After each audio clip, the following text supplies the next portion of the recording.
നോമ്പ് കാലത്തിൻ്റെ 8-ാം ദിനമായ ഇന്ന് സമാധാനം, ദാനധർമ്മം, ഉപവാസം എന്നീ 3 തൂണുകൾ നമ്മുടെ ജീവിതത്തെ നവീകരിക്കുകയും രൂപാന്തരപ്പെടുത്തുകയും ചെയ്യുന്നു.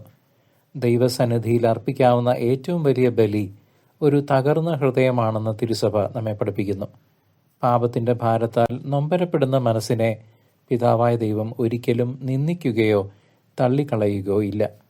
നമ്മുടെ കുറവുകളെ അംഗീകരിക്കുകയും ദൈവകൃപയ്ക്കായി ദാഹിക്കുകയും ചെയ്യുമ്പോഴാണ് യഥാർത്ഥമായ മാനസാന്തരം സംഭവിക്കുന്നത്.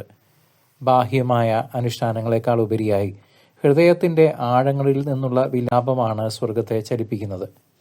ദൈവത്തിൻ്റെ കരുണയിൽ അഭയം പ്രാപിക്കുന്ന ഒരാത്മാവ് പുതിയൊരു സൃഷ്ടിയായി മാറുന്നു. സങ്കീർത്തകൻ പാടുന്നതുപോലെ, ദൈവമേ, അങ്ങ് സ്വീകരിക്കുന്ന ബലി തകർന്ന മനസ്സാകുന്നു. തകർന്നതും അനുതപിക്കുന്നതുമായ ഹൃദയത്തെ അങ്ങ് നിരസിക്കുകയില്ല. ഈ തിരുവചന ഭാഗം നമ്മുടെ ആത്മീയ യാത്രയിൽ വലിയൊരു പ്രത്യാശയുടെ പ്രകാശമായി നിലകൊള്ളുന്നു. അവിടുന്ന് മുറിവേൽപ്പിക്കുകയും മുറിവ് കെട്ടുകയും ചെയ്യുന്ന സ്നേഹനാഥനാണ്. ആ മുറിവേൽപ്പിക്കുന്നത് അവിടുത്തെ തിരുമുറിവുകളോട് നമ്മെ ചേർക്കുവാനും നമ്മെ വിശുദ്ധീകരിക്കാനും രൂപാന്തരപ്പെടുത്തുവാനുമാണ്. നോമ്പ് കാലത്തെ ഈ ദിനങ്ങൾ നമ്മുടെ ആന്തരിക വിശുദ്ധീകരണത്തിനുള്ള അസുലഭ നിമിഷങ്ങളാണ്. ഉപവാസത്തിലൂടെ ശരീരത്തെ നിയന്ത്രിക്കുമ്പോഴും സമാധാനത്തിലൂടെ ആത്മാവിനെ ശാന്തമാക്കുമ്പോഴും നാം പിതാവായ ദൈവത്തോട് കൂടുതൽ അടുക്കുന്നു.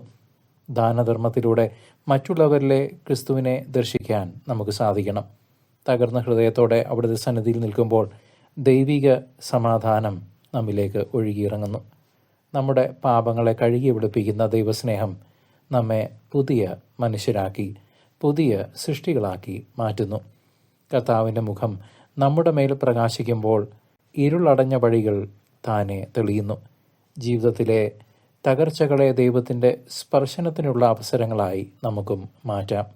അവിടുത്തെ കരുണയിൽ വിശ്വസിച്ച് പ്രത്യാശയോടെ നമുക്കൊരുമിച്ച് മുൻപോട്ട് നീങ്ങാം. ആമേൻ.